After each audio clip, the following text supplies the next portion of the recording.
Muy complacido y muy honrado de estar hoy con ustedes y pues muy contento y pues deseoso de compartir con ustedes algunas ideas a manera de apuntes sobre un tema del cual se ha hablado mucho, o se ha debatido mucho, se ha escrito mucho, y es ese tema acerca del paso de la literatura al mundo audiovisual. No es un tema nuevo, la literatura siempre ha estado presente en el mundo audiovisual. Para mí, por ejemplo, personalmente, películas como El Doctor Chivago, El Tambor de Hojalata, La insoportable Edad del Ser, El Corazón de las Tinieblas, la Biblia misma, Lo que el viento se llevó, La Guerra y la Paz, en fin, todas esas grandes películas que de una u otra forma me han acompañado y me han acompañado a mucha gente durante su vida, pues han sido adaptaciones de la literatura al cine. Y nosotros, un país como Colombia, con poco cine, pero mucha televisión, también hemos visto adaptaciones de La María, de La Vorágine, del Bazar de los Idiotas, de La Casa de las Dos Palmas, La Mala Hora. De hecho, en los años 90 se hicieron adaptaciones de obras del boom de la literatura latinoamericana. Se hizo Gracias por el Fuego, La Tregua, Los Premios, La Tía Julia y el Escribidor, en fin. Esa relación entre literatura y mundo audiovisual es una relación intensa y de muy vieja data. Pero como un primer punto que quiero poner sobre la mesa es la consideración de que no es una relación natural, no es una relación que se ubique en el origen del mundo audiovisual, que se comunique o que se presente en el inicio del cine, que es quizás la primera manifestación que tiene lo audiovisual entendido como ese tipo de relato que se observa a través de una pantalla. Esa relación entre narrativa y cine es una relación tardía, más o menos demora 10, 12 años en que el cine encuentre la narrativa, en que el cine se empiece a convertir en un contador de historias. El cine originalmente surge como atracción de feria. El cine, como cualquier tipo de forma de expresión, aparece como resultado de una revolución tecnológica, así como el libro, como lo conocemos hoy en día, es resultado de la invención de la imprenta.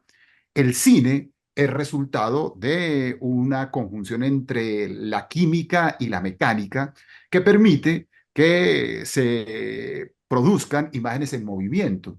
Y las primeras películas que se vieron en la historia del cine se vieron precisamente en ferias. Y imagino yo la sorpresa de un espectador que nunca había visto imágenes en movimiento cuando desde una sábana blanca empieza a venirse sobre él un tren andando. Me imagino el pánico que debió haber sentido estos primeros espectadores. O luego cuando aparece Méliès al frente de esta pantalla potencializando los trucos de magia que hacía. Entonces, el cine en su origen, es más que un medio para contar historias, es una atracción de feria. De hecho, hay teóricos y cineastas que sostienen que el cine nunca debió dejar de haber sido un arte visual, que el cine nunca debió haberse convertido en contador de historias. Hay un autor muy importante, muy reputado inglés que se llama Peter Greenaway, que sostiene que lo peor que le pasó al cine en su historia fue haberse convertido en contador de historias. Y él mismo, sus películas, que son películas extremadamente buenas, él sostiene que son exposiciones de pintura en las cuales lo que se mueve no es el espectador, sino se mueve la película. Y así hay en la historia del cine gente como Tarkovsky, en fin, que el mismo Kurosawa, que ponían por encima el componente visual de sus películas al componente narrativo. Entonces, es esa relación entre narración y dentro de la narración la literatura y el cine y lo audiovisual no es connatural, no está en la naturaleza de los medios audiovisuales. Eh, y curiosamente, estamos asistiendo a un fenómeno en el cual parece ser que el cine estuviera dando una vuelta dialéctica y estuviera regresando a sus orígenes, como si el cine hoy en día, gracias a la tecnología digital, gracias a la sobreoferta que tenemos de opciones de contenido fácilmente asequibles, estuviera volviendo a su origen y estuviera volviendo a ser una atracción de feria. ¿A qué me refiero? A que hoy en día, gracias a la gran cantidad de oferta de contenido gracias a los canales de televisión, las plataformas, el TV cable, las redes sociales. Hoy en día, cuando un espectador quiere consumir una buena historia, pues no se tiene que mover de su casa y la puede consumir en la comodidad de su hogar, ¿cierto? Con una calidad muy alta, con unos sistemas de imagen y de sonido de muy alta calidad, y parece ser que solamente está dispuesto a desplazarse hacia los teatros, salir de su casa hacia los teatros. Por eso, hoy en día las películas que están dominando el box office en el mundo son las películas que tienen que ver con tercera dimensión, con sonido surround, incluso con estos teatros donde la silla se mueve, en fin, donde realmente el espectador está asistiendo a una experiencia emocional primaria muy parecida, supongo yo, a la experiencia que tuvieron estos primeros espectadores del cine de ver el tren viniéndose encima de ellos o asistiendo a la sorpresa de los trucos de Méliès o de todas estas imágenes en movimiento que se veían por primera vez. Entonces, esa es como una primera consideración que quiero poner sobre la mesa, cómo se está dando una especie de división entre un cine de historias y un cine de atractivo visual. Esto, por supuesto, es un proceso que venía ocurriendo desde la aparición del TV cable y de la aparición de los streamers, de las plataformas, pero que la pandemia capitalizó y la pandemia potenció. No sé si lo sepan, pero dentro de los artículos más comprados durante la pandemia en el mundo entero fueron los televisores de gran tamaño con sistemas de sonido absolutamente sofisticados y es comprensible. En el encierro, pues lo único que se podía hacer para entretenerse era ver televisión o leer. Estas dos opciones se tomaron el mundo y la televisión creció de una forma exponencial y saliendo de la pandemia parece ser que ese hábito de consumir las historias se quedó en la casa y el hábito de asistir a atracciones de feria, experiencias emocionales, se circunscribió a los cines. Y esto es importante porque en lo que nos atañe, en el tema de las adaptaciones, hoy en día las adaptaciones que se están proponiendo de obras de la literatura no se están proponiendo para el cine, sino se están proponiendo para la televisión en cualquiera de sus maneras. Y una demostración de ello es el reciente estreno de Pedro Páramo como película para televisión en Netflix y la preparación que se está haciendo en este momento de Cien años de soledad como serie premium para también la plataforma Netflix y hay otros proyectos que están andando en ese sentido.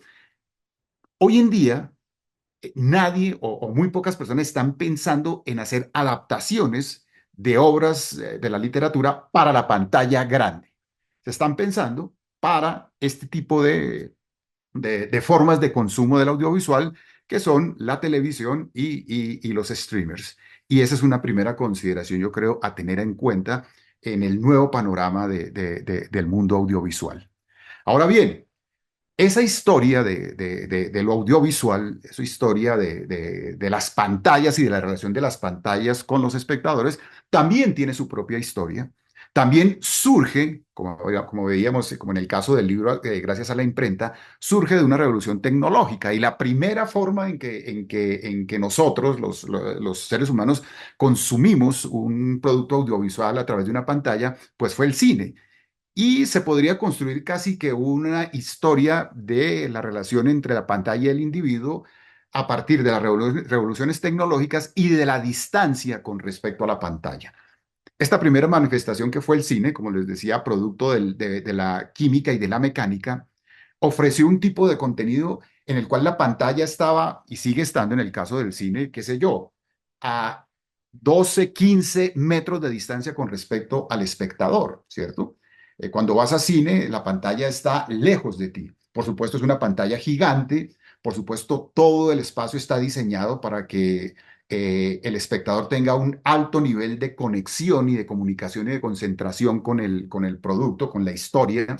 Se apaga la luz, lo consumes sentado, rodeado de extraños, te desplazas de tu casa. El cine sigue siendo un evento donde todo está diseñado para que tengas un alto nivel de atención sobre el discurso. Y en ese sentido, y la distancia de la pantalla, te lleva a que tu actitud o tu rol frente a la historia que estás consumiendo sea un rol de espectador casi que pasivo. Lo único que puedes hacer en ese momento es consumir la historia que estás viendo o ver la historia que estás viendo o asistir como testigo a la historia que estás haciendo. Pero viene hacia comienzos del siglo XX, hacia como la segunda, la segunda, el segundo tercio del siglo XX, la revolución electrónica, la aparición de las telecomunicaciones, que realmente provienen de estrategia de guerra. En las guerras el tema de la comunicación era fundamental y se desarrolla este tipo de comunicación no a través de cables, sino a través de las ondas hercianas. Aparecen las telecomunicaciones y luego el entretenimiento vuelve o la pantalla vuelve a apropiarse de ese tipo de revolución tecnológica, primero gracias a la radio, pero luego a la televisión. Y cuando aparece la televisión, la distancia entre el espectador y la pantalla se reduce ostensiblemente. Ya la pantalla no está a 12 o 15 metros del espectador, sino que ahora está a 1 o 2 metros del espectador. Y ya el espacio donde se consumen las historias en estas pantallas no es un espacio artificial diseñado para altos niveles de concentración, sino que la pantalla del televisor se ubica en el hogar. No hay un sitio diseñado para ver televisión. La televisión es un electrodoméstico más y está ubicado en sitios diseñados para otro tipo de actividades prioritarias. Está en la sala, que es para el rito social o familiar del grupo familiar, o está en la habitación que está diseñada para el descanso. En el caso de la televisión, a diferencia del cine, todo conspira para que los niveles de atención sobre el discurso que hay en la pantalla sean difíciles. Incluso hay teóricos que hablan que en el caso de la televisión no se puede hablar de teoría de la comunicación, sino teoría del contacto. Hay mucha gente que llega a su casa y lo primero que hace es prender el televisor, no para verlo, sino para sentirlo. Y esta reducción de la distancia también permite unas primeras esbozos de interactividad con el medio. Entonces ya tú puedes prender el televisor, puedes subirle el volumen al televisor, puedes apagar el televisor, puedes cambiar de canal. Esta distancia más cercana y este nuevo contexto de ubicar el televisor en el hogar permite un primer nivel de interactividad. Pero luego viene la revolución tecnológica y aparecen los computadores. Y esa distancia entre el individuo y la pantalla se reduce todavía más. Ahora ya no estamos hablando de metros, estamos hablando de centímetros. Y estamos hablando de otro tipo de interactividad aún mayor. Ya en el computador puedes escribir en el computador, puedes consumir contenido en el computador, puedes diseñar tu contenido. Hay un altísimo nivel de interactividad y además el computador ya te da cierta independencia del espacio en donde puedes consumir el contenido. Ya no tiene que ser en el teatro del cine, ni tiene que ser exclusivamente en el hogar. Puedes verlo en la oficina donde tienes tu computador. Y si tienes tu computador portátil, lo puedes ver donde quieras. Y luego, también resultado de esta revolución tecnológica, aparecen los teléfonos celulares. Y aquí se reduce la distancia aún más. Ahora sí son muy pocos centímetros. Y la interactividad es aún mayor. Con el teléfono celular puedes hacer llamadas, puedes hacer videollamadas, puedes grabar lo que se te dé la gana, puedes editar lo que se te dé la gana, puedes tener acceso al contenido que se te dé la gana si estás conectado a alguna plataforma. Y en ese punto, el consumo del audiovisual empieza a parecerse al consumo de la literatura y del libro. Es súper interesante ver cómo la revolución tecnológica va acercando a el libro y al audiovisual en los hábitos de consumo. Ya con estos nuevos dispositivos, no dependes de el distribuidor del contenido. Ya no dependes de tener que ir a un sitio y ya no dependes de unos horarios para poder consumir el contenido o de unas duraciones en el consumo del contenido que antes estaban determinadas por los distribuidores. Ahora, como en el caso del libro, puedes consumir el contenido audiovisual donde quieras, a la hora que quieras y en el volumen que quieras. Exactamente como se consume o se lee un libro. Si tienes una noche de insomnio, no puedes dormir, perfectamente puedes sacar un libro leer 4 páginas en tu cama a las 3 de la mañana hasta que te agarra el sueño y dejas el libro a un lado. O si vas en un viaje largo, te llevas tu libro para acompañar el viaje y lees lo que dura el viaje y en el interior de un avión. Lo mismo puede ocurrir hoy en día con el contenido audiovisual.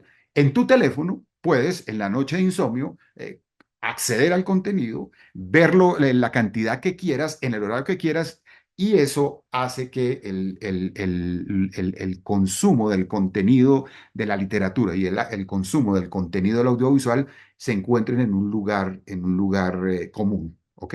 Ahora, hoy ya se está hablando del metaverso y en el metaverso ya desaparece la distancia. Ya te pones unos anteojos y ya no hay distancia con respecto al individuo y el contenido. E incluso los futuristas hablan de que en el futuro te van a inyectar el contenido, vas a tener el contenido es dentro de tu cuerpo. Se va a ver una fusión entre el individuo y el contenido, y bueno, ahí estamos hablando del futuro, pero como va acelerada esta tecnología digital, probablemente ese futuro está a la vuelta de la esquina. Pero parados en el momento de hoy, hay una especie de conjunción, de similitud entre el contenido de la literatura o entre el consumo o lectura de libros y el consumo y la manera de mirar el contenido audiovisual hoy en día. Estas nuevas tecnologías han permitido esa independencia del distribuidor y acercar las dos experiencias.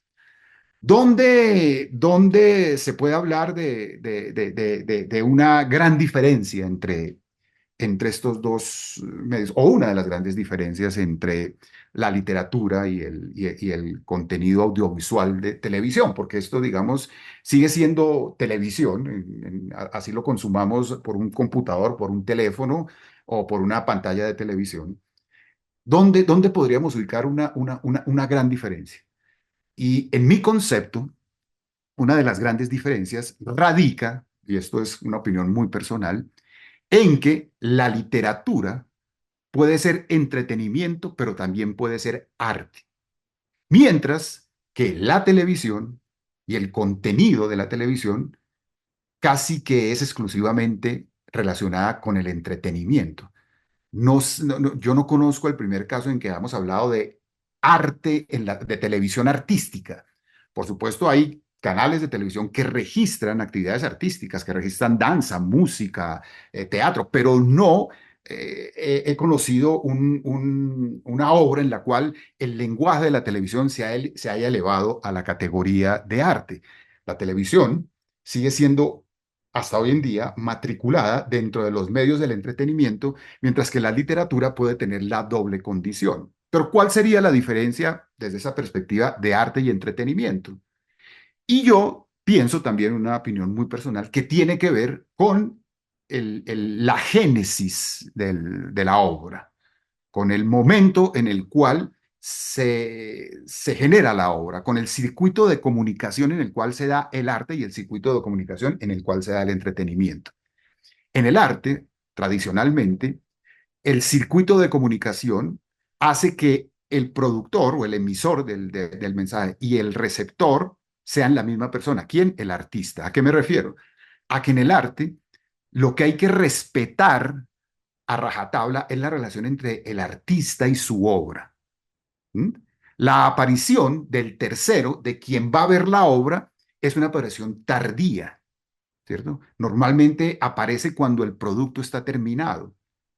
Por eso el arte sigue siendo el espacio donde evolucionan los lenguajes. El arte sigue siendo el espacio donde se amplían las perspectivas del mundo, donde se modifica la ética y la estética, porque respetan y protegen la relación entre el artista y su obra, casi una relación de exclusividad, de intimidad absoluta.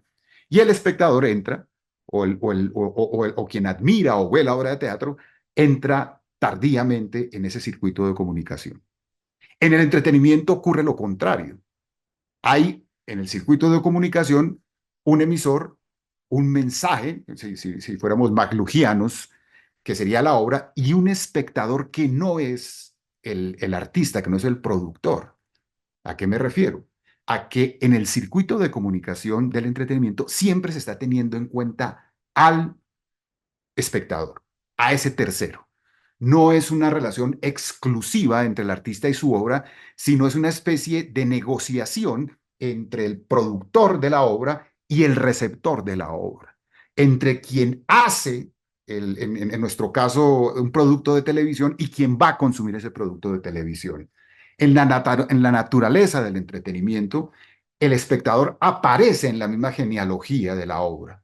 En el arte, como mencionaba, aparece tardíamente y se respeta solamente la relación entre el artista y su obra. En el entretenimiento, siempre tenemos en cuenta a ese tercero, a ese espectador a quien le vamos a hablar. Y ese espectador deja su huella en la obra. Ese espectador participa, así no sea de cuerpo presente, pero sí en la cabeza de quien está produciendo el discurso, participa en la comprensión. Y esto le da un carácter de vocación comercial al entretenimiento. El entretenimiento y la televisión es entretenimiento y como estamos viendo, el espacio para las historias se está construyendo la televisión.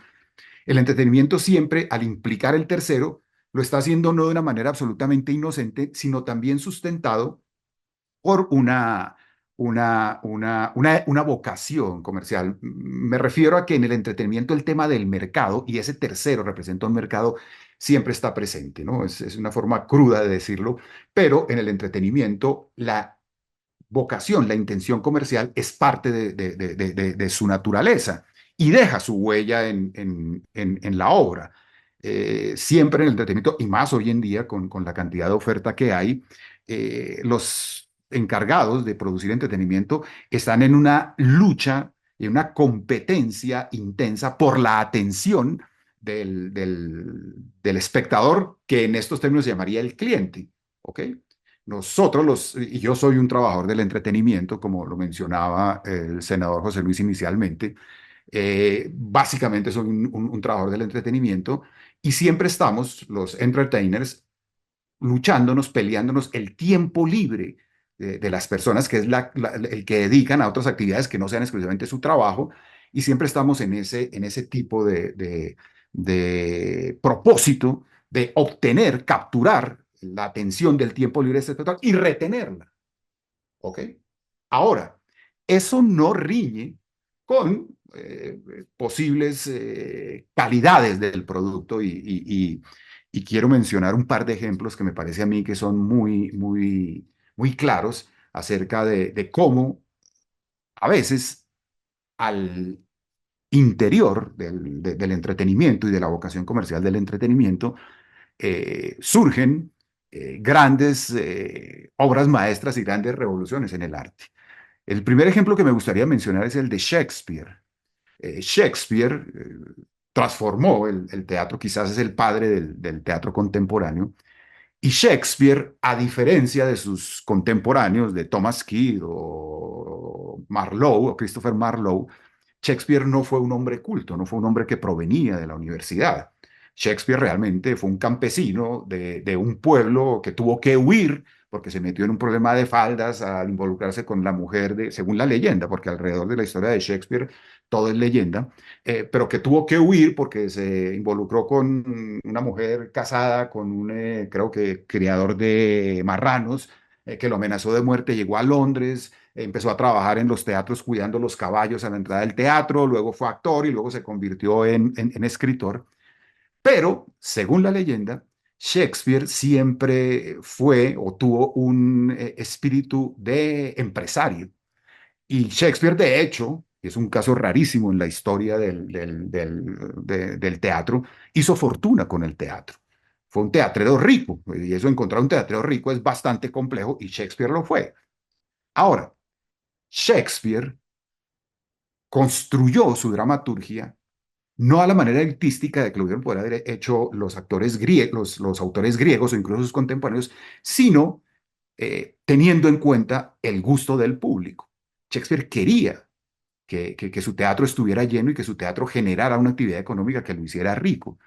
Y lo logró ¿cómo? Según la leyenda, atendiendo al gusto del público. Hay una leyenda, como las leyendas tienen una gran parte de verdad, pero una mayor cantidad de ficción, dice el cuento que En alguna ocasión, durante el desarrollo de un drama histórico de Shakespeare, uno de sus actores entró al escenario, se tropezó y se cayó al suelo. E inmediatamente el público estalló en carcajadas. Y Shakespeare como que dijo, miércoles, aquí hay algo. Y le pidió al actor que a la siguiente función repitiera el truco. Repitió el truco y el mismo efecto. Y la siguiente función y el mismo efecto. Y desde ahí Shakespeare introdujo dentro de sus dramas históricos y luego dentro de sus tragedias un elemento cómico, pasándose por encima de todo el canon clásico que prohibía la mezcla de géneros. Shakespeare, gracias a eso, gracias a esa audacia por darle gusto a la respuesta de un público, inventó un nuevo género, que fue la tragicomedia. Y de hecho, quizás la tragicomedia es el género que más influye o más ha influido desde su época hasta hoy en día. Y si ustedes revisan las obras de Shakespeare, las tragedias, las grandes tragedias de Shakespeare, siempre van a encontrar que ahí hay un personaje de humor. En Hamlet está Polonio, en Macbeth están las brujas, en El Rey Lear está el bufón, en Enrique IV está Falstaff, ¿cierto? Que ahí Harold Bloom, por ejemplo, sostiene que los dos grandes personajes de la dramaturgia de Shakespeare son Hamlet y Falstaff.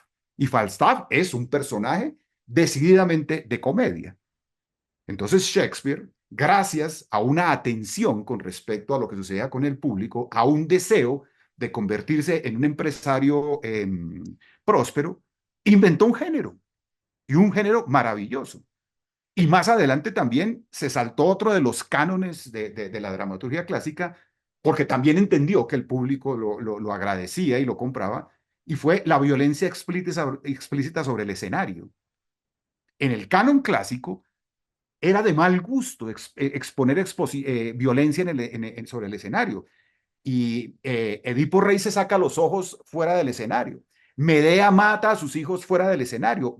Sobre el escenario no hay exposición de violencia. Shakespeare lo hizo. Shakespeare hizo matanzas sobre el escenario. La última escena de Hamlet, ahí mueren por lo menos cuatro personajes de manera violenta. En Macbeth también. Shakespeare sabía que ese tipo de contenido tenía apil sobre el público y entonces incluyó la violencia y el humor. Yo creo que le faltó tiempo para haber incluido el sexo sobre el escenario y estoy seguro que lo hubiera hecho y lo hubiera hecho de manera maravillosa. Entonces, Shakespeare es un gran ejemplo de cómo hay momentos, claro, es Shakespeare, ¿no? De cómo por momentos el entretenimiento roza con el arte y logran como crear estas obras maravillosas. Pero definitivamente Shakespeare fue un entertainer. Hay una anécdota histórica acerca de el odio profundo que Tolstoy sentía por Shakespeare. Tolstoy odiaba con todas las fuerzas de su corazón a Shakespeare. Puede ser que por problemas morales, después de toda la crisis ético-moral que tuvo Tolstoy en los últimos años de su vida, pero era un tipo que detestaba de corazón a Shakespeare y lo consideraba un pésimo escritor, un pésimo dramaturgo. Tan es así que escribió un maravilloso libro que siempre recomiendo, es este libro, se llama Ensayo sobre Shakespeare, y en este libro Tolstoy analiza El Rey Lear y a partir del Rey Lear analiza otras obras de Shakespeare y demuestra de manera inteligente y lúcido que Shakespeare es un mal dramaturgo. Y lo lees y llegas a la conclusión que sí, Shakespeare comete todos los errores que se pueden cometer en la dramaturgia. Inconsistencias en los personajes, digresiones en la trama, dispersión de la atención, en fin, hay una cantidad de problemas que señala Tolstoy de Shakespeare en sus obras, que cuando lees el ensayo dices, miércoles, este tipo tiene absolutamente toda la razón. ¿Mm? Ahora, a la pregunta de por qué, siendo un mal dramaturgo y siendo un mal escritor, Shakespeare era tan reputado y cómo había traspasado generaciones y centurias de hoy en día. Shakespeare sigue siendo un autor referente que se sigue representando no solamente en el teatro, sino en el cine y la televisión. Tolstoy atribuía esa reputación y esa permanencia en el tiempo de Shakespeare gracias a cierto tipo de esnovismo intelectual inaugurado por Goethe. Goethe fue quien recuperó a Shakespeare. Shakespeare estuvo casi 200 años olvidado y fue Goethe quien lo recuperó y lo puso de moda. Y Tolstoy explica la permanencia de Shakespeare como una especie de esnovismo intelectual inaugurado por Goethe porque supone que a todo el mundo le daba pena decir que Shakespeare no era un buen escritor. Yo, con todo el respeto que me merece la inmensa figura de Tolstoy, creo que la razón que da Tolstoy para la permanencia de Shakespeare es equivocada. Y yo creo que Shakespeare sigue siendo y ha sido durante tanto tiempo tan cercano a la gente precisamente por su imperfección, porque lo imperfecto acerca e identifica. El arte puede que conmueva, que asombre, que intimide, pero el gran arte, gracias a su perfección, pocas veces identifica, pocas veces crea cercanía. Siempre con respecto a la obra de arte sentimos asombro, sentimos cierta reverencia. Frente al entretenimiento nos sentimos muy cercanos. Y en gran parte porque la obra ha sido concebida teniendo en cuenta la opinión del espectador, teniendo en cuenta la opinión del otro, y eso hace que finalmente la obra, gracias a su imperfección y gracias a ese carácter de cercanía en la misma genealogía con el espectador, pues logre esa cercanía. Y siento que en el caso de Shakespeare, esa cercanía tiene que ver precisamente con la imperfección de su obra. Otro caso que a mí me parece particularmente hermoso y maravilloso es el de la literatura de folletín del siglo XIX. La literatura que hicieron Tolstoy, Dostoyevsky, Flaubert, Dumas, Víctor Hugo mismo, ¿cierto? Que en un momento, como ustedes saben, queridos senadores, trabajaron para los periódicos, ¿cierto? Pero trabajaron con los periódicos con una intención no literaria en su origen, sino con la intención de vender más periódicos, de lograr crear un hábito para que la gente comprara la siguiente edición del diario para poder ver en qué continuaba la historia que estaba contando este autor. Aquí vuelve a aparecer ese tercero, esa intención que está en el entretenimiento en la literatura. Y obras como Los Hermanos Karamazov, como Ana Karenina, como Los Tres Mosqueteros, y muchas más fueron concebidas como folletines que luego se agruparon y se editaron como libros, pero fueron obras generadas con una intención y con una vocación comercial. Por supuesto, en manos de estos genios, pues el resultado iba a ser bueno. Nosotros en este momento en Caracol estamos acometiendo una audacia que no sé a dónde nos va a conducir, pero estamos haciendo una serie que es una combinación de los hermanos Karamazov y Ana Karenina. La hemos llamado Mujer Perfecta y no sé si por primera vez en la historia, pero sospecho que sí, un producto audiovisual va a juntar a estos dos grandes maestros, a Tolstoy y a Dostoyevsky. Probablemente haremos una cosa buena, pero probablemente nos vamos a merecer la hoguera en la Plaza de Bolívar, pero sin embargo nos metimos en esta audacia, estamos ya terminando la grabación. Y para hacer este trabajo nos dedicamos a estudiar las dos novelas. Y es increíble cuando te acercas con esa intención a esas novelas, cómo vas descubriendo que hay una cantidad de audacias que desafían, como en el caso de Shakespeare, el canon clásico. Tú sientes que hay un momento, yo me imagino a Dostoyevsky teniendo que entregar en 5 horas el capítulo al periódico y sentándose a escribir a la carrera cualquier cosa, y sientes cuando se disgregan, cuando se desvíen, cuando se dispersan, cuando fragmentan la historia y también sientes cuando la recuperan, cuando otra vez están en el centro de la historia. Es increíble, pero cuando te acercas con esa perspectiva, descubres, entre comillas, la imperfección de la obra, ¿ok? Pero estos grandes autores, hasta cuando estaban perdidos en la historia, generaban unas cosas maravillosas. Y gracias a esa imperfección, estas obras todavía hoy en día también siguen siendo historias con las cuales nos identificamos y se identifica una gran cantidad de gente. Tan es así que estamos haciendo una versión contemporánea de estos dos libros.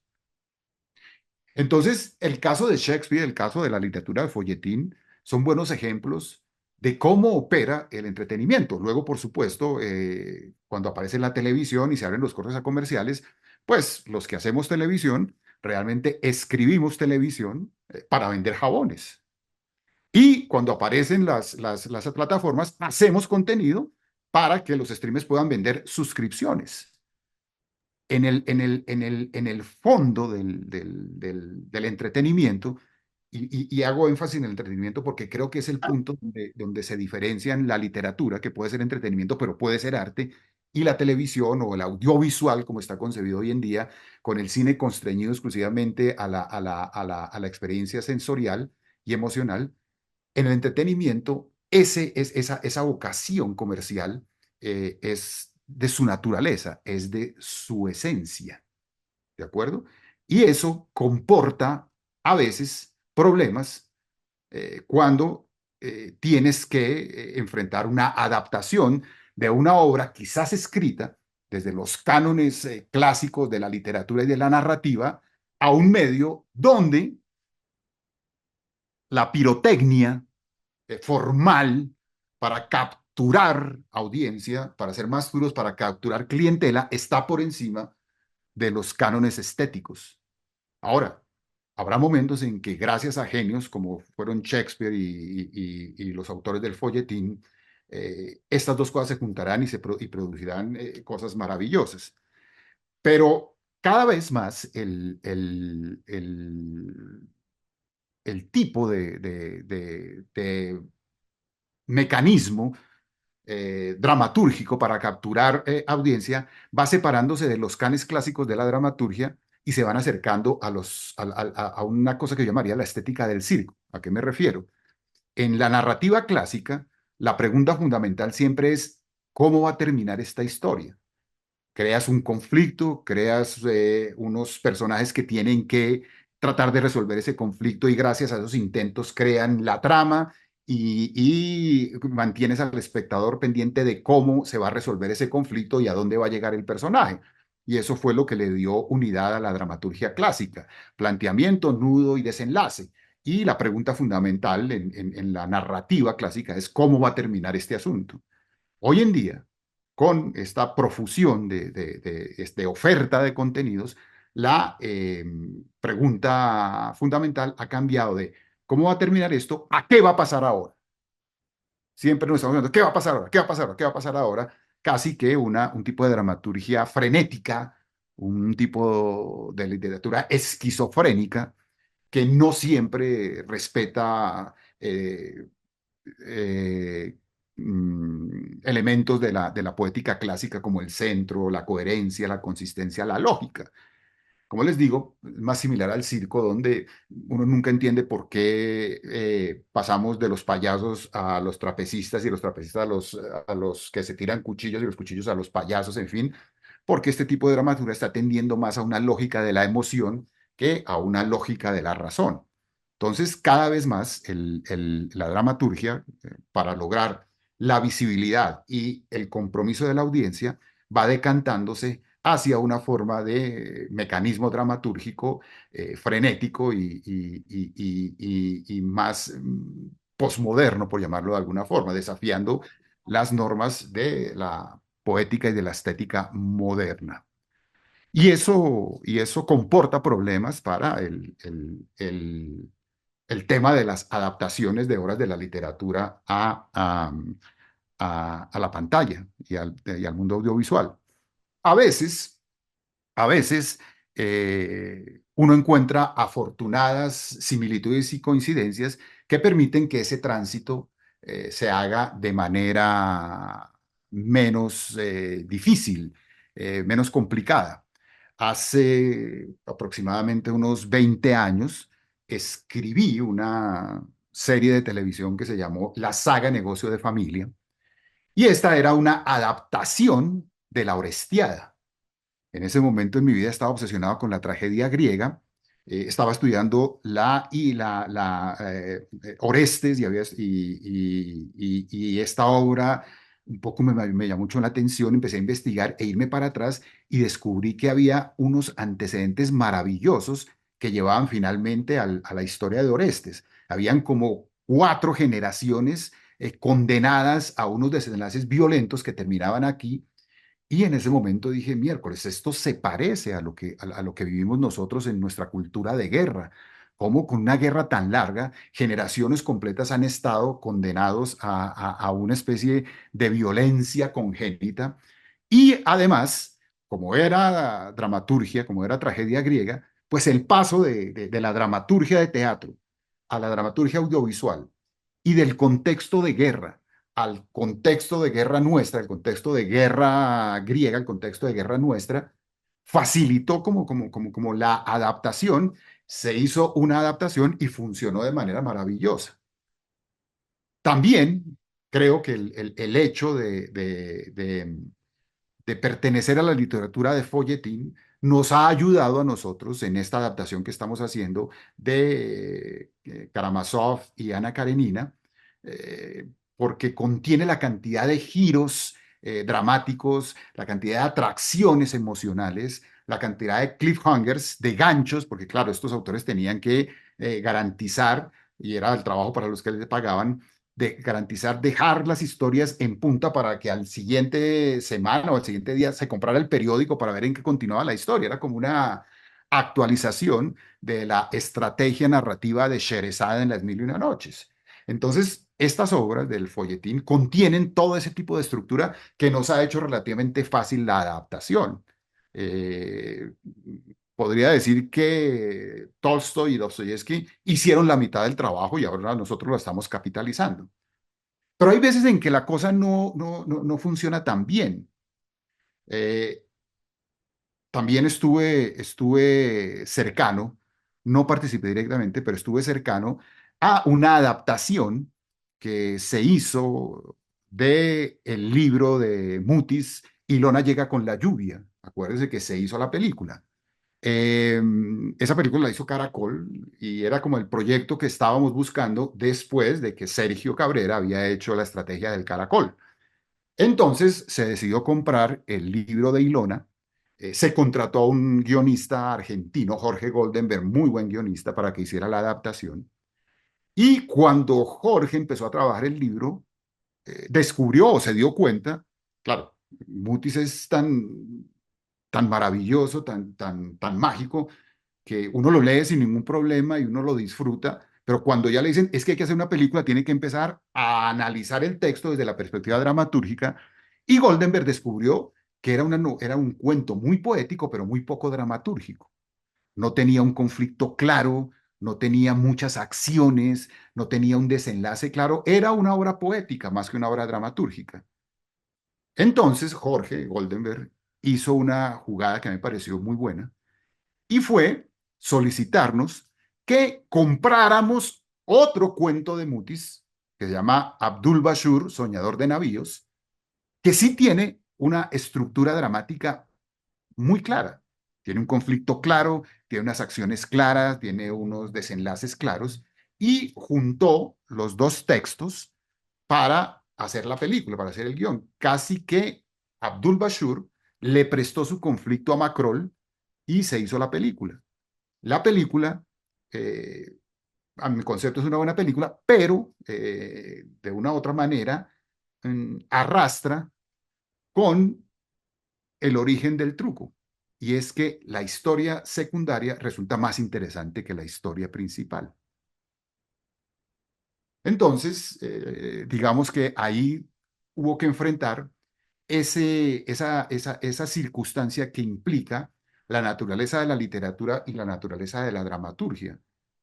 ¿En qué sentido? En que, y hay que tener cuidado con estas generalizaciones, se supone que en la literatura, el mundo interior de los personajes, las reflexiones que se hacen en la novelística son muchos mayores de las que se hacen en la dramaturgia.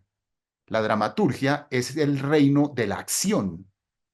La novelística es el reino de la reflexión. En la novelística, y repito que hay que tener cuidado con las generalizaciones, se supone que hay pocas acciones y muchas reflexiones. Piensen en una obra como Ulises de Joyce, o las obras de Thomas Mann, donde hay una gran cantidad de reflexión disparadas por muy pocas acciones. En la dramaturgia sucede lo contrario. Hay muchas acciones que generan un reducido número de reflexiones. Entonces, en el caso de Ilona, teníamos una novela con mucha reflexión, poca acción, y se trató de resolver el problema juntándola con Abdul Bashur, y la película arrastró con el problema de que esa historia, que se supone era la segunda, resultaba más interesante que la principal. Ahora, hay casos donde, por fortuna, uno encuentra en el texto un muy buen balance entre acción y reflexión, y yo personalmente tuve una experiencia afortunada con la adaptación que hicimos de El olvido que seremos, la obra de Héctor Abad, que esa película la produje y le encargué el guión a David Trueba, el hermano del director Fernando Trueba. Eh, Él es guionista, pero también novelista.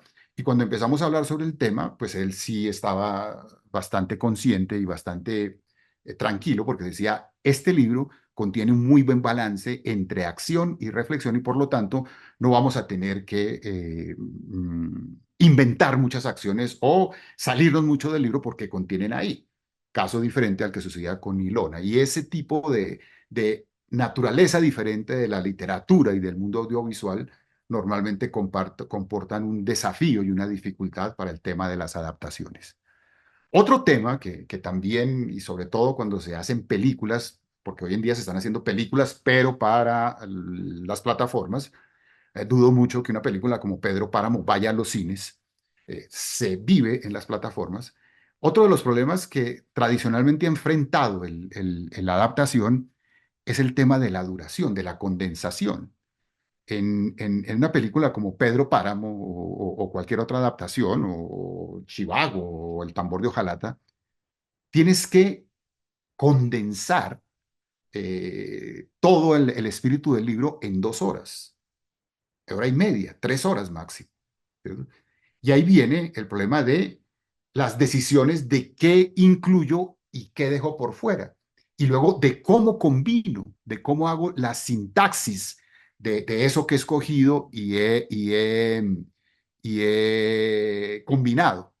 Y muchas veces las adaptaciones eh, terminan siendo víctimas de ese difícil y poco grato ejercicio de estar decidiendo sobre un texto madre, porque no hay otra forma de fijarlo dentro de los límites que tiene la película o la dramaturgia corta. Entonces, ese es otro de los, y en algunos análisis que he estado leyendo y escuchando acerca de la adaptación de Pedro Páramo, además de ciertas críticas que le hacen al preciosismo de la imagen por encima del espíritu del libro, también he leído algunas críticas acerca de una mala decisión en las decisiones de condensación, de qué dejo por fuera, qué incluyo y cómo combino. Entonces, es otro punto que yo creo que es fundamental en el tema de las adaptaciones parados hoy en día, porque eh, mis puntos o las notas que traigo tienen que ver con lo que está ocurriendo hoy en día en específico. Otro tipo de problemas a los cuales se enfrentan, y lo tuve que vivir personalmente, es lo que tiene que ver con la claridad del relato. En el entretenimiento, el entertainer tiene que facilitarle al espectador el consumo del contenido. Para bien o para mal, y eso es otra polémica, cuando el espectador del entretenimiento siente la menor dificultad para consumir el contenido, lo abandona. Y hoy en día, como tenemos nosotros tanta oferta, la fuga de espectadores de mi contenido a otro es el peor enemigo que enfrentamos los que manejamos entretenimiento. Y el entretenimiento parece ser que está mediado por una facilidad en el seguimiento del discurso. Aquí vuelvo a un ejemplo shakespeariano. En la época isabelina, en algunas de las representaciones del Globe, Shakespeare incluía una cosa que llamaba el prólogo a la obra, antes de la obra. Y significaba que un actor o el director de la compañía salía y saludaba al público: buenas noches, querido público. La obra que van a ver ustedes hoy en día se llama Romeo y Julieta. Se trata de dos muchachos que se aman, quieren estar juntos, pero pertenecen a familias enemigas. Tratan de estar juntos, un cura les ayuda inventándose una trama en la cual Eva va a fingir su muerte, la información no le llega a Romeo, Romeo la encuentra muerta y entonces se mata, Eva despierta y se mata, y estas muertes son lo que logran que las familias se reconcilien. Ahora sí, disfruten del espectáculo. O sea, que el prólogo le contaba la historia para que el espectador ya no tuviera que hacer el esfuerzo por decodificar la trama y se podría abandonar a el disfrute de lo que ya conoce. El entretenimiento pasa por ejercicios no de conocimiento, sino de reconocimiento. Y ese es un tema complejo porque a veces la literatura, de una u otra manera, basa su atractivo en ese desafío que le propone al espectador por decodificar y construir la historia. Cuando leí Un Mundo para Julius, el libro de Alfredo Bryce Echenique, yo quedé en shock, maravillado con ese libro. Y durante casi 10 años andaba detrás del libro, con el libro debajo del brazo, y cada que me preguntaban, ¿tiene algún proyecto? Yo decía, sí, Un Mundo para Julius. Y como que nadie me ponía cuidado, y como que Un Mundo para Julius, ok, Bryce Echenique, nada. Y nada, durante 10 años insistí y nadie me ponía cuidado hasta que logré hacer un éxito. Y en el entretenimiento, cuando haces un éxito, compras una vida. Cuando haces un éxito, como que dices, bueno, este tipo como que sabe qué es lo que está haciendo, démosle la oportunidad. Recuerdo que hice una novela con Amparo Grisales y Omar Fierro que llamaba La sombra del deseo, y eso fue un éxito, melodrama así de cortavenas, y como que eso me dio la oportunidad de decir, bueno, ¿qué tiene? Y dije, Un Mundo para Julius. Y en ese momento, por fin, me compraron El Mundo para Julius. Pues vieran el problema tan berraco en el que me metí, porque cuando ya empecé a trabajar para hacer la adaptación, empiezo a descubrir que esta novela está escrita desde una lógica de la memoria.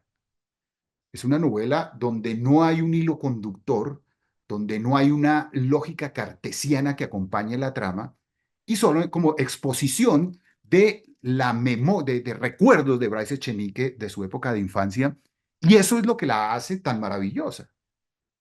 Pues para trasladar a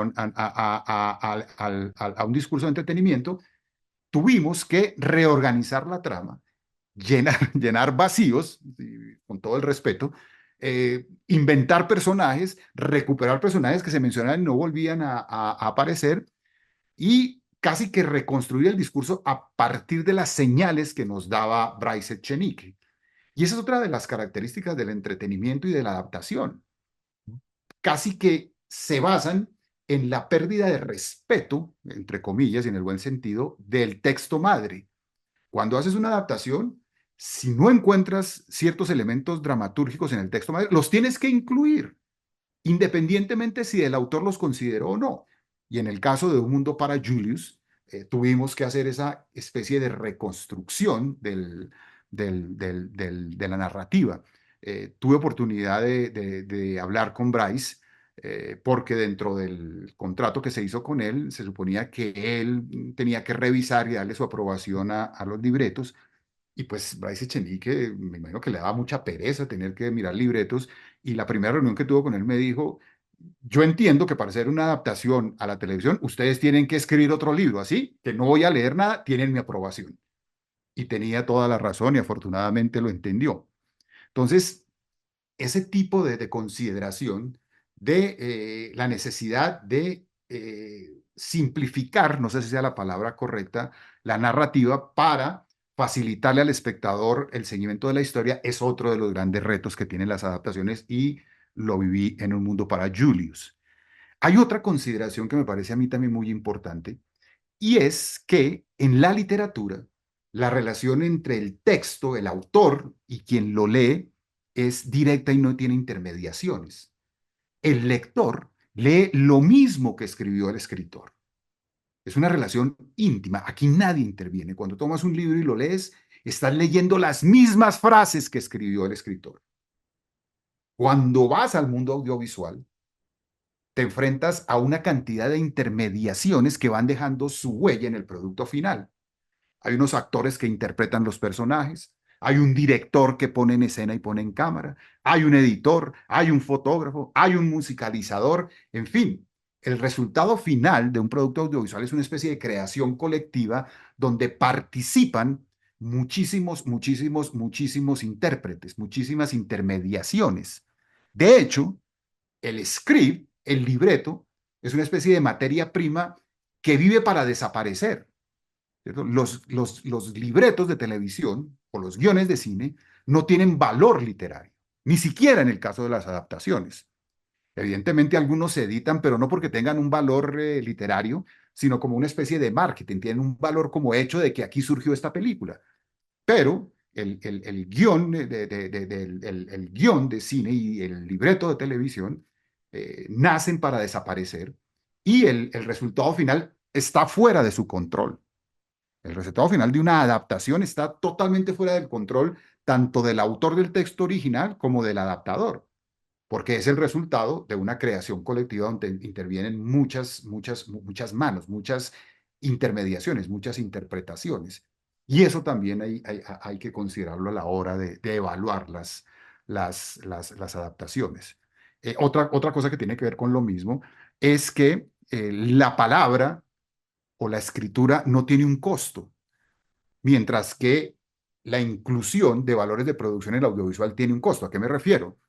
Yo en un libro puedo empezar la acción en Tokio, en la siguiente escena decir que el personaje tomó un avión y aterrizó en Nueva York, que en Nueva York estuvo en Times Square viendo El Rey León, y de ahí tomó un avión para Río de Janeiro a participar del carnaval.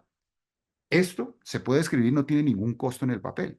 Ahora, si va a ser una adaptación de esta historia, la vas a hacer al cine, va a ser imposible o vas a tener que tener demasiado dinero para poder hacer una escena en Tokio, una escena en Nueva York, una escena en Río de Janeiro.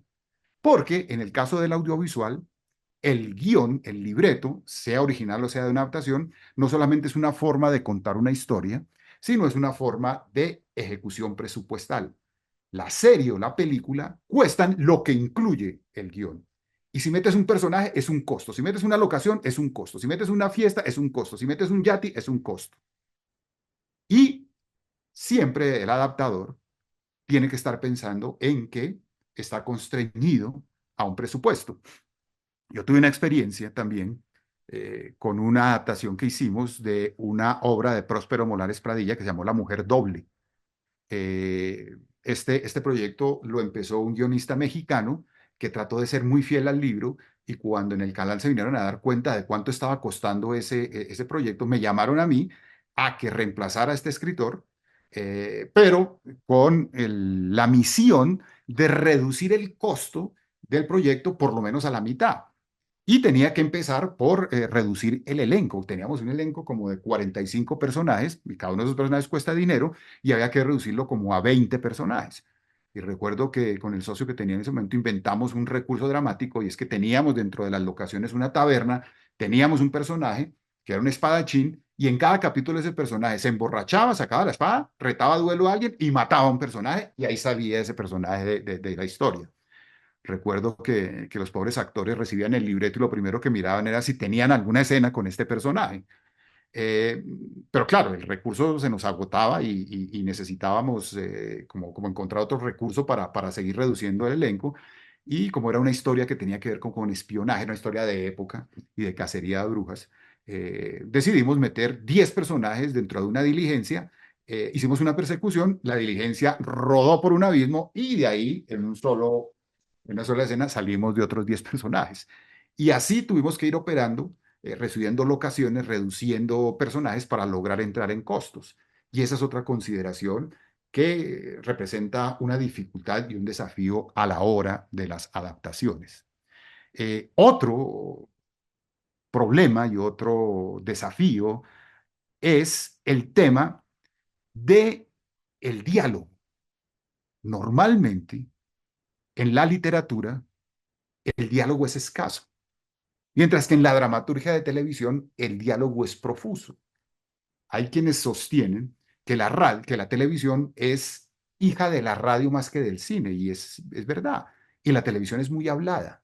Si ustedes se pasean por las series que hay en los streamers o en los canales de televisión, normalmente, salvo ciertos géneros o ciertas audacias, los personajes lo que más hacen es hablar, mientras que en la literatura el diálogo es escaso y no siempre tiene el carácter naturalista que tiene el diálogo de la dramaturgia de televisión. La directora de la adaptación de Cien años de soledad, Laura Mora, que es la directora, es cercana a mí, hemos trabajado juntos y recientemente estuve con ella y le pregunté, Laura, ¿cómo va la adaptación? ¿Cuál ha sido el problema más grande que has tenido? Porque claro, alrededor de Cien años de soledad, todo el mundo estamos a la expectativa de qué va a suceder y todo el mundo tenemos mucha curiosidad de cómo es la adaptación. Entonces le pregunté, ¿cuál ha sido el mayor problema que han tenido? Y me dijo, poner a hablar a los personajes de García Márquez y a poner a hablar a los personajes de Cien años de soledad, porque en Cien años de soledad los personajes no hablan o hablan demasiado poco. ¿Y usted cómo pone a hablar a los personajes de García Márquez? Hágame el favor, el berraco problema de esa adaptación. Entonces, ahí hay otro gran desafío y lo está viviendo la producción de Cien años de soledad. Veremos cómo lo resolvieron, pero siempre, también, cuando hacemos una adaptación, nos enfrentamos a ese problema. Otro desafío, otro problema es que en el actual panorama de los streamers y de la competencia por la audiencia, hay géneros que son géneros con mucho mayor appeal a las grandes audiencias que otros. Entonces, en Latinoamérica, por ejemplo, el melodrama es casi el género que nos define y es el género que agradece y consume el grueso del público. Y los streamers, porque hubo un cambio de paradigma con la tecnología digital, donde pasamos del contenido como rey a la distribución como reina. Hoy en día, quienes están decidiendo o tomando las decisiones de qué se hace en el mundo audiovisual son los distribuidores, y los distribuidores son amigos de ciertos géneros que les garantizan los objetivos que ellos se proponen como empresarios.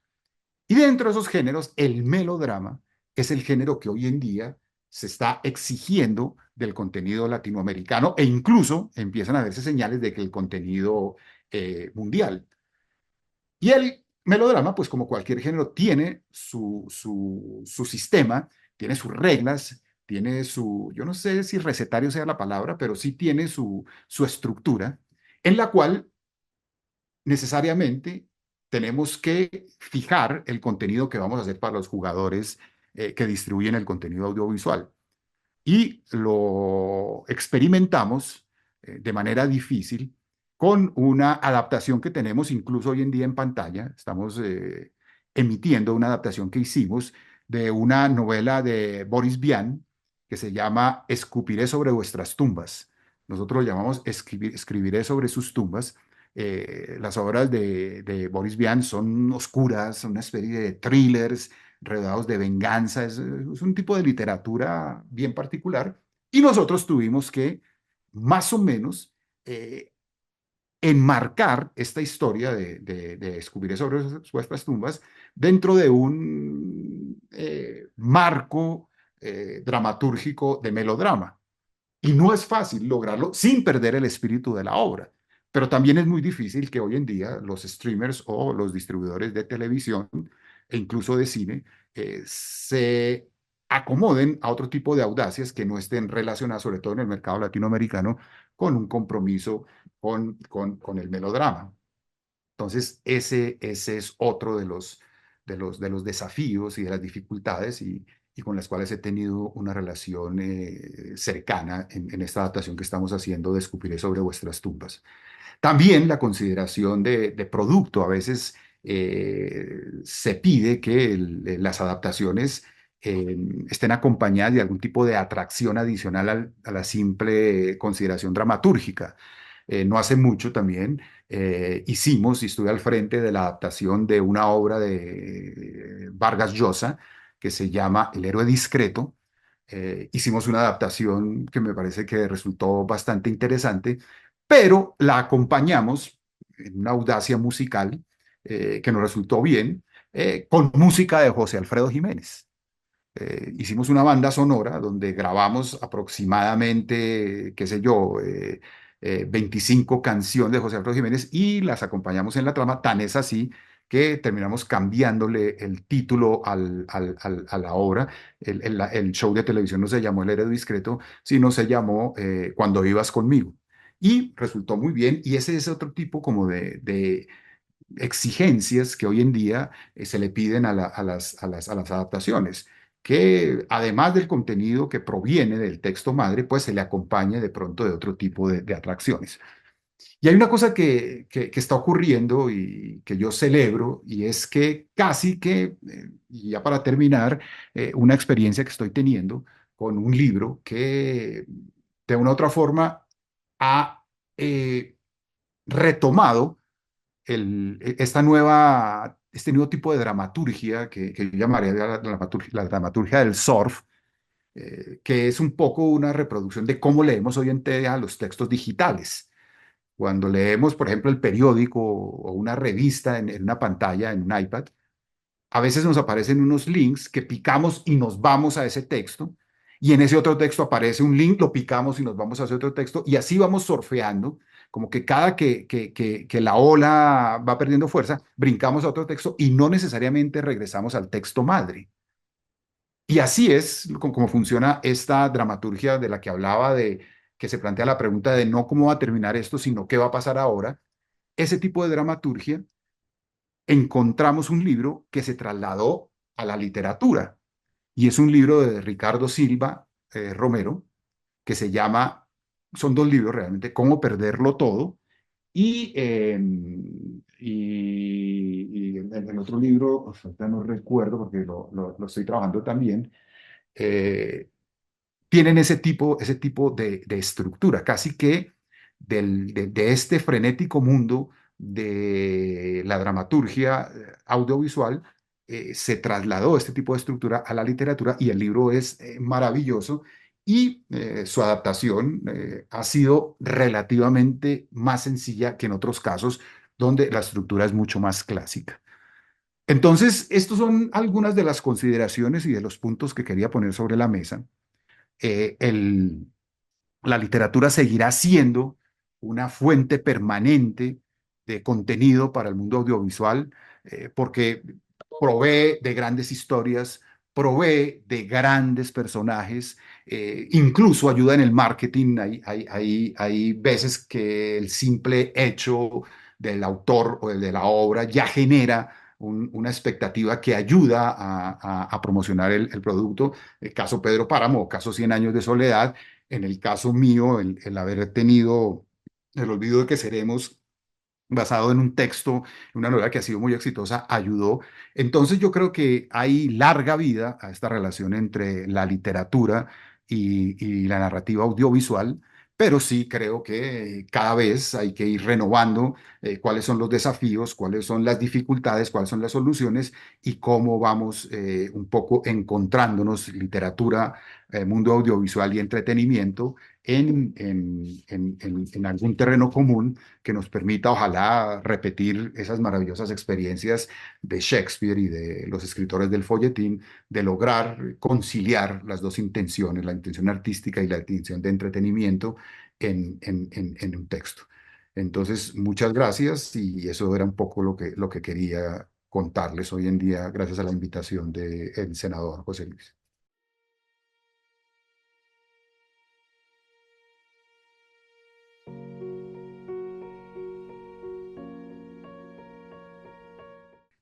Trato de contestar brevemente las dos inquietudes. Estoy de acuerdo contigo de que yo creo que la adaptación es una palabra que no está siendo coherente con lo que está sucediendo en el paso de la literatura al audiovisual, y yo preferiría llamarla versión audiovisual de tal obra. y eso, como que la palabra versión da una mayor libertad para que quien haga esa nueva versión se tome las libertades necesarias para lograr, llevar a buen puerto un producto audiovisual. Este concepto de versión es antiguo. Por ejemplo, volviendo a Shakespeare, Shakespeare en realidad solamente hizo dos obras originales, que fueron Sueño de una noche de verano y Las alegres viudas de Windsor, que fue una obra hecha por encargo. La reina Isabel vio Enrique IV, se fascinó con Falstaff y le pidió a Shakespeare que hiciera una obra para Falstaff y creó esta otra obra, pero realmente todas sus obras eran nuevas versiones de obras que ya se habían hecho. Había un concepto de originalidad diferente al que manejamos hoy en día. Entonces sí creo que una palabra como versión le viene mejor.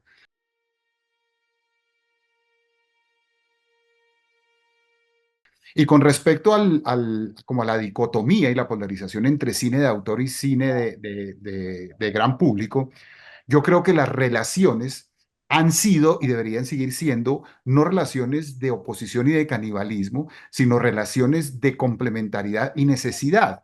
De hecho, en la historia ha sucedido así. Esa diferencia y esa polarización ha sido más resultado de cierta mirada teórica sobre el hecho del cine, pero en la realidad no ha sido tal. ¿Por qué? Porque el cine de autor es un cine que se hace, como habíamos hablado al principio, de carácter artístico, se hace respetando únicamente la relación entre el autor y la obra. En el cine, al cine de autor no se le puede exigir resultados o comerciales, no se le puede exigir resultados de gran público porque su función no es esa, pero ese cine es el cine que logra que los lenguajes se renueven, es el cine que logra que las estéticas y las éticas se amplíen. Pero lo más interesante es que los descubrimientos que hace este cine de autor son los descubrimientos que luego utiliza el cine de gran público para no perder contacto con las grandes audiencias. El cine de gran público no tiene vocación de experimentación, pues porque no lo puede hacer, son grandes, son muchos capitales los que se invierten ahí, pero sí ha aprendido a capitalizar los descubrimientos del cine de autor para no perder el contacto con un público que evoluciona. El John Cott, ¿cierto? Es esa forma de contar, de cortando sobre el mismo plano. Eso se lo inventó Godard en la época de la Nueva Ola Francesa, como una audacia narrativa, y hoy en día no encuentran ninguna película de acción que no use el John Cott. La cámara al hombro venía del documental y del cine verité, y hoy en día la cámara al hombro es común en las películas de entretenimiento, sistemas de edición, sistemas de actuación, sistemas de musicalización que usa hoy el cine de gran público, se han cocinado y descubierto en el cine de autor. Por esa razón, son cines que se necesitan, y por esa razón el cine de gran público tiene la enorme responsabilidad de subvencionar el cine de autor, porque el cine de autor es una especie, desde esta perspectiva, de departamento de investigación, desarrollo e innovación de este gran cine. En la productora nosotros, y lo mencionaba el senador José Luis al principio, nosotros hemos de una u otra forma llevado a la práctica ese tipo de filosofía y hemos participado en casi 20 películas como coproductores de películas que no tienen una vocación comercial. Y de hecho también tuve la fortuna de trabajar con Alberto Gómez en el producto de Pablus, donde desde el principio con Alberto nos propusimos hacer una película que pagara una deuda que tenía la cultura con un personaje como Pablo, pero no estábamos pensando de que ahí nos íbamos a volver ricos, ni que aquí el objetivo principal era hacer dinero. Pues si por alguna razón se hace, qué bien, pero no es el objetivo principal. Y ese tipo de cine es necesario hacerlo, es urgente hacerlo, porque si no se hace, el cine en general va a sufrir de esta esclerosis, se va a secar y no va a tener como ese contacto permanente con los públicos. Entonces, es una relación que tiene que ser de solidaridad, de complementariedad y de mutua necesidad entre el cine de autor y el cine de gran público.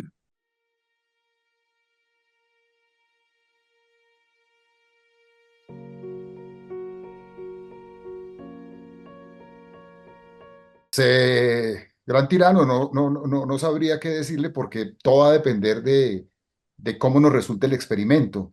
El entretenimiento es bastante pragmático, es bastante cruel, y en entretenimiento lo que funciona con el público tiene continuidad, lo que no funciona se adormece durante un tiempo.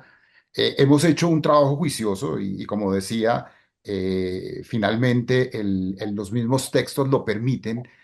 Creamos como una gran familia en la cual ocurren estas dos historias y creamos vasos comunicantes. Yo siento, porque ya he visto las primeras ediciones, que va a funcionar. Y si funciona, yo creo que miércoles me muero por juntar a Lorca con Tennessee Williams, por juntar a Molière con Calderón, por hacer esta cantidad de audacias narrativas muy posmodernas, ¿no? Hay que la posmodernidad tiene cosas horribles, pero también tiene cosas muy positivas y lograr como ese diálogo entre diferentes autores que ni siquiera se conocieron o que no tuvieron relación, me parecería maravilloso y sin duda lo volvería a hacer. E incluso tengo un par de ideas en la cabeza, pero vamos a tener que esperar por lo menos unos 7 meses a que este producto, que se llama Mujer Perfecta, inicialmente yo creo que va a cambiar el nombre, pero no se puede llamar ni Ana Karenina ni Hermanos Karamazov porque tiene de los dos.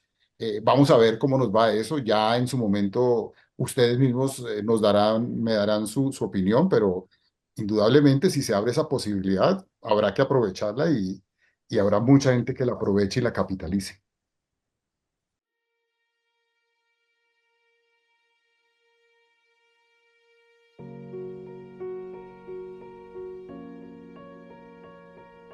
Los personajes de estos personajes que Anastasia menciona, de personajes secundarios. Incluso Shakespeare se preocupaba por darles algún tipo de carácter.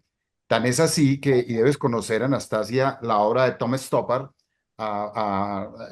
de Wilstein and Rosenthal, Han muerto, que toma Tom Stoppard, dos personajes secundarios de Shakespeare, y hace una obra de teatro con ellos dos, que es como mientras está ocurriendo Hamlet, ellos están teniendo su propia historia.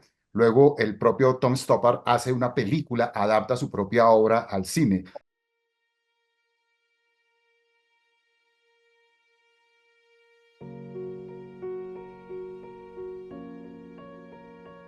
Bueno, en primer lugar, el cine, cuando se evalúa desde la perspectiva de la teoría de la creatividad, pues sí tiene una especie de ventaja y es que congrega muchos saberes y realmente hay cierta concepción de la creatividad que se basa no en la invención de cosas nuevas, sino en la integración poco común y poco esperada de diferentes saberes. Y esa es una posibilidad que tiene el cine en unos niveles mucho mayores que lo de las otras artes.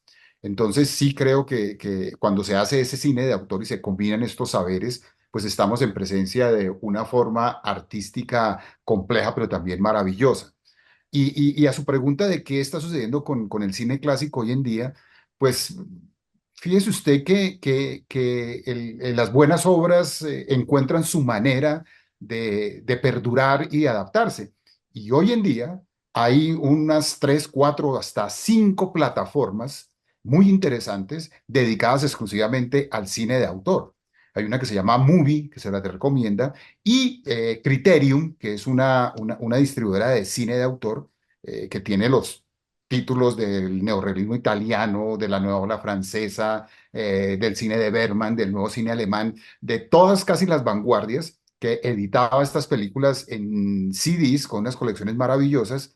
También tiene su propia plataforma y hoy en día es una fortuna que existan estas plataformas porque, y creo que a todos los cinéfilos sufríamos de la tragedia de que nunca encontrábamos dónde ver estas películas. Salvo en festivales o en muestras, podía uno acercarse a las películas de Visconti, a las películas de Fellini, a las películas de Pasolini, al temprano Bergman, a Truffaut, a qué sé yo, a Wenders. Era muy difícil tener acceso a eso. Aparecieron la industria del DVD y un mayor acceso, pero también era difícil. Hoy en día, con estas plataformas, ese cine ha tomado un nuevo aire. Yo tengo una hija muy joven de 27 años que, que, que ha descubierto ese cine y ha disfrutado ese cine y creo que está sucediendo con muchas generaciones que gracias a esta nueva forma de acceder al contenido está teniendo un segundo impulso.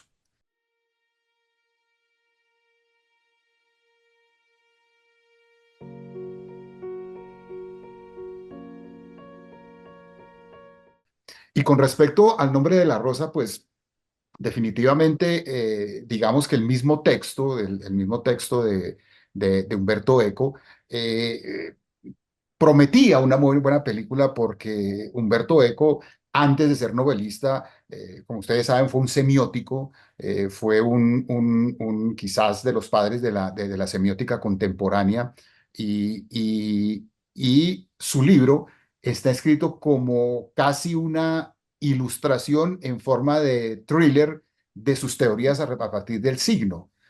Finalmente, ese género que es el thriller es un género en el cual el público y el personaje van descubriendo los signos y los significados de las señales y los signos que va presentándole la trama. Y era evidente que un erudito de este tema, de la semiología, iba a crear una obra llena de puntos de giro y de señales para interpretar y iba a generar el thriller perfecto. Y tuvo la osadía y creo yo que el buen tino de ubicar el thriller en la Edad Media. O sea, el thriller es un género contemporáneo, pero lo ubicó en la Edad Media y además en la búsqueda no del típico MacGuffin de Hitchcock, sino en busca del libro perdido. Imagínense ustedes la combinación de audacias que hizo Humberto Eco. Combinó su teoría semiótica, combinó con el género del thriller, lo combinó con una época tan bizarra como la Edad Media y lo combinó con la búsqueda de un libro perdido. Era, qué sé yo, como usted dice, senador, todo puede ocurrir, pero yo creo que ahí era muy difícil hacer una mala película de semejante estructura y de semejante audacia que acometió Humberto Eco, al cual conocía yo muy bien porque en mi época de estudio en la universidad, yo estudié comunicación social en los ochentas y era la época de la irrupción de la semiología, ¿no? Entonces Humberto Eco era una especie de gran maestro de la semiología y cuando vi la película, claro, tenía la fortuna de haber conocido su obra semiótica, fue una clase de semiología en tono de película, maravillosa la película.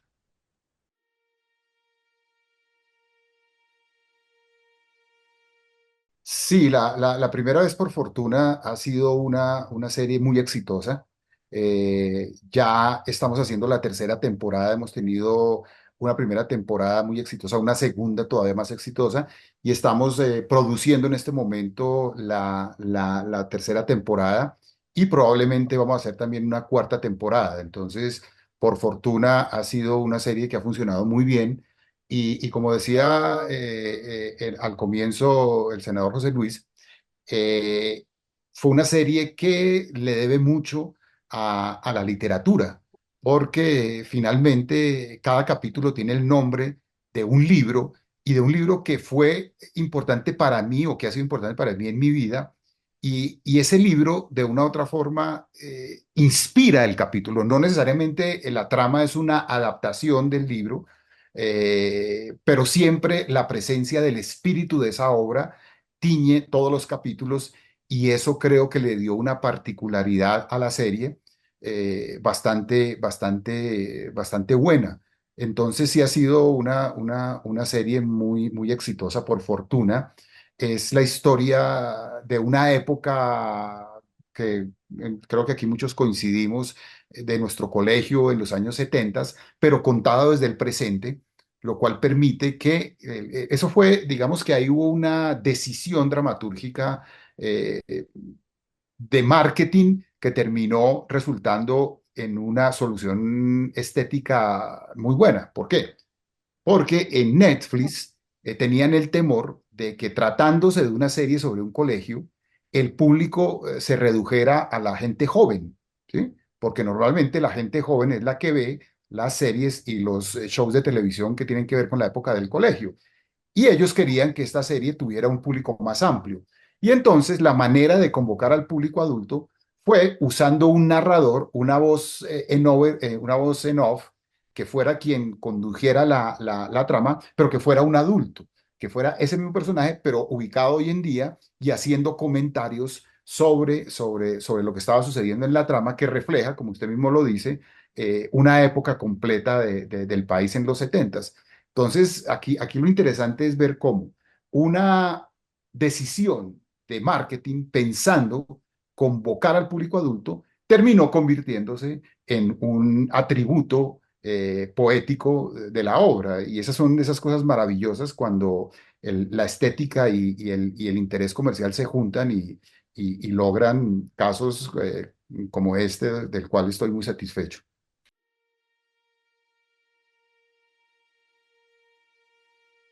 Y tiene que ver con eso que usted menciona, con un buen casting. Digamos que en el mundo audiovisual, y lo mencionábamos durante la charla, pues el texto pasa por muchas intermediaciones y hay momentos en que de pronto un buen director puede arruinar un buen proyecto o un buen director puede sacar adelante un mal guión. Y lo mismo ocurre con los actores. El personaje en el mundo audiovisual es una creación colectiva entre el escritor, el libretista, el guionista que propone el personaje, el actor que interpreta el personaje y el director que dirige ese personaje. Entonces, en el mundo del casting, de la conformación de elencos, muchas veces uno tiene que tener en cuenta muchas cosas. Un casting, una audición, no es una prueba de actuación. No necesariamente un buen actor es el actor más conveniente para un personaje. Hay muchas cosas que tienen que ver con el físico, con el charm, con ese factor X que es difícil de identificar, pero el tema del casting, y usted tiene toda la razón, es un punto crítico. Una equivocación en el casting, que nosotros llamamos un miscast, puede arruinar un producto. Y un buen casting puede convertir un personaje como este de José, que es tan antipático, en un personaje tan empático y tan ganador, tan querido por el público. Es toda una ciencia lo del casting.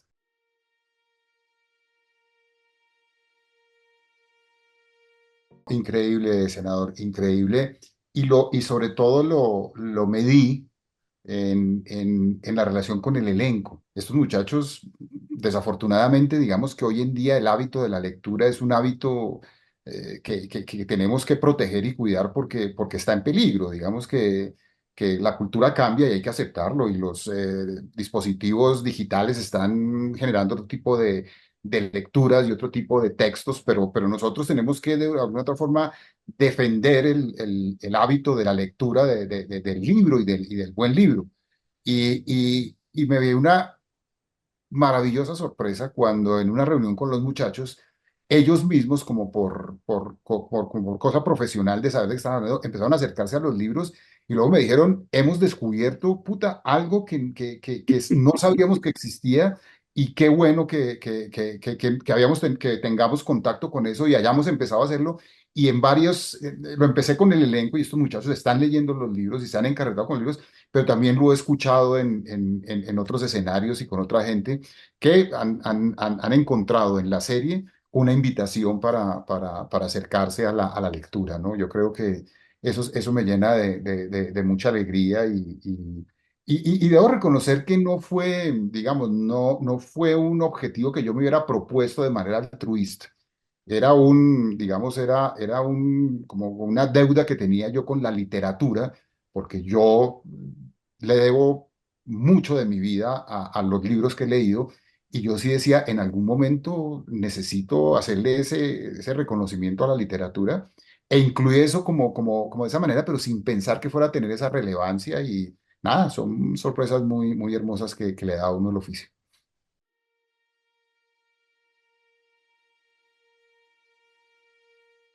Yo tengo la enorme fortuna, pero también el enorme problema de que disfruto mucho lo que hago. Entonces, soy como de esa inmensa minoría de personas que pueden vivir de un oficio que les apasiona y que les gusta. A mí contar historias me apasiona y si me pagan por contar historias, imagínese la dicha. Entonces, sí, sí, sí, sí, sí trabajo mucho, pero también disfruto mucho lo que hago y eso equilibra las cargas, ¿no?